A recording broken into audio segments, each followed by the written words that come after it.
Hi, and welcome back to the Food Fund, where we explore all things related to investing in food and beverage stocks. If you are new here, our goal is to help you put your money where your mouth is and invest in great companies. If you love food and love stocks, you will definitely love this channel. In this video we will be doing an analysis of Pepsi after their recent earnings report and seeing if it would be a great addition to the Food Fund. Be sure to watch through the end of the video where I share my final thoughts on that. Now, let's go ahead and jump right in.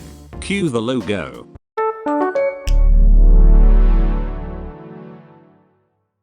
Let's start with the recent earnings report for Pepsi. Pepsi reported Q3 2023 earnings beating expectations by 5% with an earnings per share or EPS of $2.25. Pepsi also beat on revenue, generating $23.45 billion versus $23.39 billion expected for the quarter. Year-over-year comparisons are similarly strong. EPS grew 15%, demonstrating strong growth. Revenue grew about 7% year-over-year. A very good quarter for a very good company. Let's see if the price action reflects this. Starting with the 1-year chart, we see that Pepsi had a CAGR of about -4%. Zooming out to the 5-year chart, we see that Pepsi had a CAGR of 7%. Pepsi price action has been steadily climbing over time but not outstanding returns. Now, let's take a look at the fundamentals. Gross margin remains good at 54%.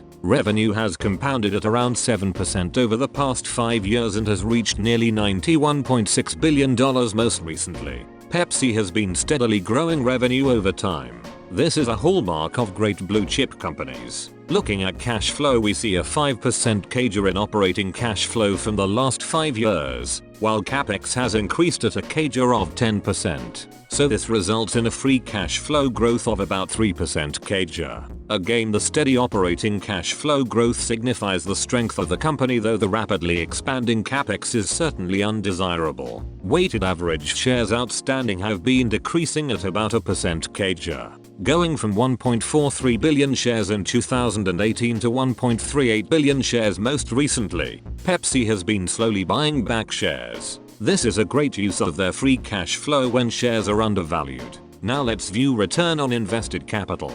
Return on invested capital has fallen from 22.7% in 2018 to 14% in 2023. However, return on invested capital appears to have bottomed in 2021 and has risen steadily ever since. This is a very positive sign. Another favorite metric is cash conversion cycle, a measure of operational efficiency regarding supplier and payer leverage as well as inventory control.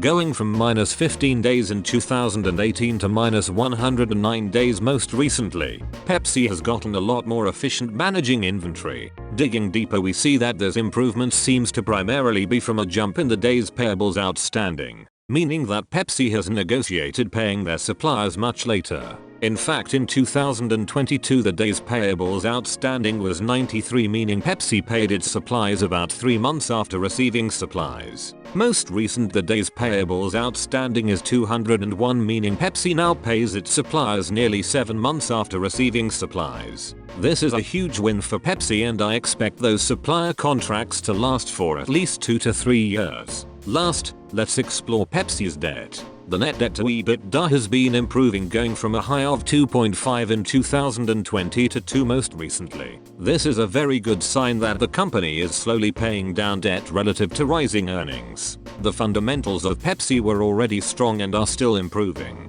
In any event, should it be added to the portfolio? Before sharing my final thoughts on that, please click the like button and let YouTube know that you like the content. Subscribe and click the notification bell to make sure you catch the latest videos. Your continued support means so much to the Food Fund. Now, let's get into my final thoughts. Okay, let's go to the spreadsheet and write out some key values for Pepsi. It is a beverage company with a gross margin of 54%. The 5-year revenue per share CAGR is 8% and the 5-year free cash flow per share CAGR is 3%. This is pretty good. A return on invested capital of 14% is not stellar, but it has been increasing over time. Next, the cash conversion cycle of -109 days is literally out of this world amazing.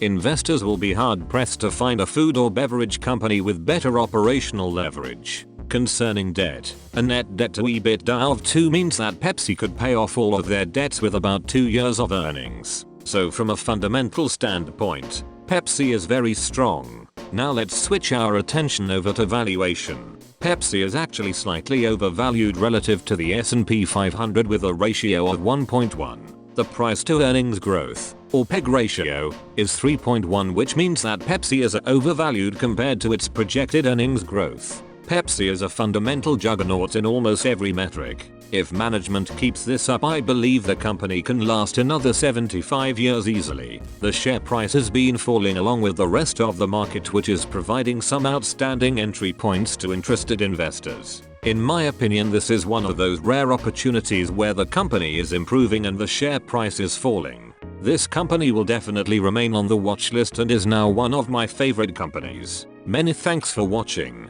What do you think about Pepsi and its recent earnings report? Please share your thoughts below. It is always great to hear from you. Please check out some more videos right now and don't forget to put your money where your mouth is.